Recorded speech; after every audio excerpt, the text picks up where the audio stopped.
Hi friends, ഇന്ന് നമുക്ക് മീൻ വറുത്തരയ്ക്കാം. പണ്ട് ഫ്രിഡ്ജ് ഇല്ലാത്ത സമയത്ത് നമുക്ക് ഈ മീൻ ഇങ്ങനെ കുറച്ച് കൂടുതലുണ്ടെങ്കിൽ ഇതുപോലെ ചെയ്യാറുണ്ട്. ഇത് ഈ തലഭാഗം കനം കുറഞ്ഞ കഷ്ണങ്ങളും ഒക്കെ നമുക്ക് വറുത്തരയ്ക്കാനുള്ള മീനാണ് ഇത്. ഇന്നലെ നമ്മളിതിനെ കഴുകി വൃത്തിയാക്കിയിട്ട് വേറെ ഒന്നുമില്ല, കുറച്ച് പുളി ഒഴിച്ച് മഞ്ഞൾപ്പൊടി ഉപ്പ് ഇത്രയും ഇട്ട് ഒന്ന് തിളപ്പിച്ച് ഏതാണ്ട് ഒരു വെന്തിട്ടുണ്ട്. അങ്ങനെ വേവിച്ച് ഇങ്ങനെ വച്ചിരിക്കും. ഉപ്പും പുളിയും മഞ്ഞൾപ്പൊടിയും ഇട്ട് എന്നിട്ട് പിറ്റേ ദിവസം വറുത്തരയ്ക്കുന്നതിന് ആ വറുത്തരയ്ക്കുന്നതാണ് കാണിക്കുന്നത്. ഭയങ്കര ടേസ്റ്റാണ്, ട്രൈ ചെയ്ത് നോക്കണേ. ആദ്യം ഈ ചീനച്ചട്ടിയിൽ ഇതിൽ ചെറിയ ഒരു എണ്ണയുടെ അംശമുണ്ട്, വെളിച്ചെണ്ണ. ഇത് ഞാൻ ചമ്മന്തി കടുവറുത്തതായതുകൊണ്ടാണ് ആ പാത്രത്തിൽ അങ്ങനെ ഉള്ളത്. എണ്ണ ഇല്ലെങ്കിലും കുഴപ്പമൊന്നുമില്ല. ഇത് തേങ്ങ കുറച്ച്, ഈ മീൻ കണ്ടതുപോലെ തേങ്ങ, ഇത് അല്പ തേങ്ങയാണ്. കുറച്ച് ഒരു അര ബൗൾ തികച്ചില്ല, കുറച്ച് മതിയാവും. ഒരുപാട് തേങ്ങയായ മധുരത്തിൻ്റെ ഒരു ടേസ്റ്റ് ഉണ്ടാവും. എന്നിട്ട് എരിവ് നിങ്ങളുടെ ഇഷ്ടാനുസരണം. ഞാനിതിൽ 2 വറ്റൽമുളക്, നല്ല എരിവുള്ളതാണ്. ചെറിയ ഉള്ളി 2,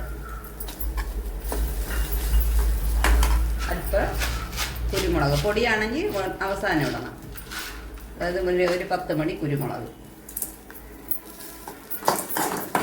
ഇതിങ്ങനെ ഏതാണ്ട് പകുതി വറുത്ത് വരുമ്പോൾ നമ്മൾ ഇതിൽ അയമോദകം അല്ലെങ്കിൽ ഓമം എന്ന് പറയും. ഇവിടെ ഈ ഓമത്തിൽ കുറച്ചിടണം കറി ലീവ്സ്. ഇത് ആദ്യം കുറച്ച് നമുക്ക് വറുക്കാം. പ്രധാനമായിട്ട് 1 സ്പൂണ് മല്ലി പൊടിയാണെങ്കിൽ അവസാനം ഇടണം.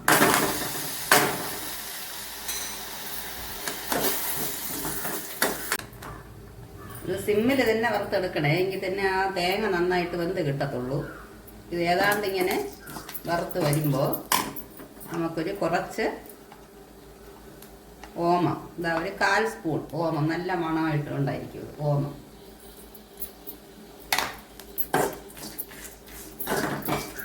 എന്നിട്ട് ഉലുവ ഞാൻ ഇടുന്നില്ല, കാരണം നല്ല തിക്കായിട്ട് ഗ്രേവി വേണമെങ്കിൽ, തിക്ക് ഗ്രേവി വേണമെന്നുള്ളവർ ഉലുവ ഇടാം. എനിക്ക് അങ്ങനെ വേണ്ട, എനിക്ക് കുറച്ച് ലൂസായിട്ടാണ് വേണ്ട, അതുകൊണ്ട് ഞാൻ ഉലുവ ചേർക്കുന്നില്ല.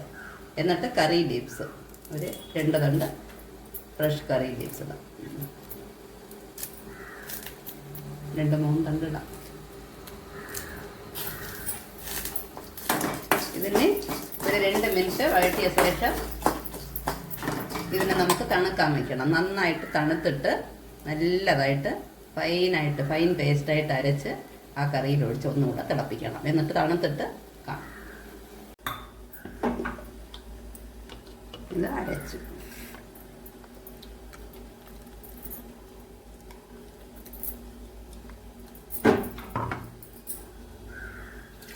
തിളപ്പിച്ചാറിയ വെള്ളമാണ്, പച്ചവെള്ളം ഒഴിച്ചാലും തെറ്റൊന്നുമില്ല.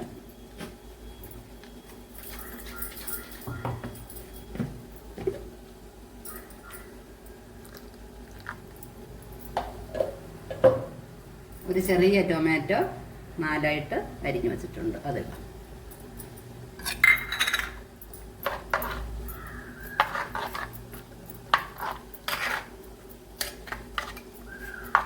മഞ്ഞൾപ്പൊടി ഉപ്പൊക്കെ നേരത്തെ ഉള്ളതുകൊണ്ട് ഇനി ഇടുന്നില്ല. കുറച്ചുകൂടെ നമുക്ക് വെള്ളം ചേർക്കാം.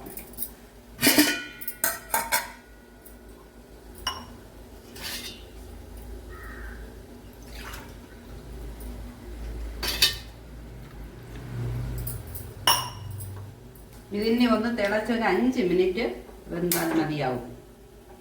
ഓൾറെഡി നമ്മൾ വേവിച്ച് വച്ചിരിക്കുകയാണ്.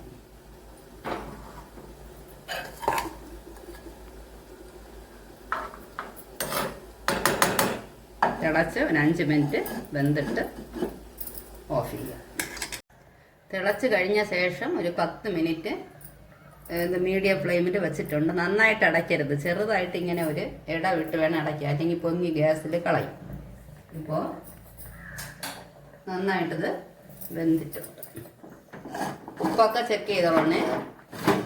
ഇതിലിപ്പോൾ എല്ലാം ഉണ്ട്. ഞാൻ ടേസ്റ്റ് നോക്കി, അടിപൊളി ടേസ്റ്റാണ്.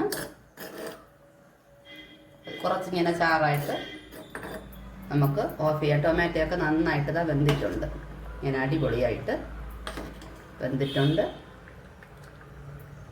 അങ്ങനെ വറുത്തരച്ച് നെമ്മീൻ കറി റെഡി ആയിട്ടുണ്ട്. ഓക്കെ ഫ്രണ്ട്സ്, എല്ലാവരും ട്രൈ ചെയ്ത് നോക്കണം. Okay, thank you. Please share and subscribe.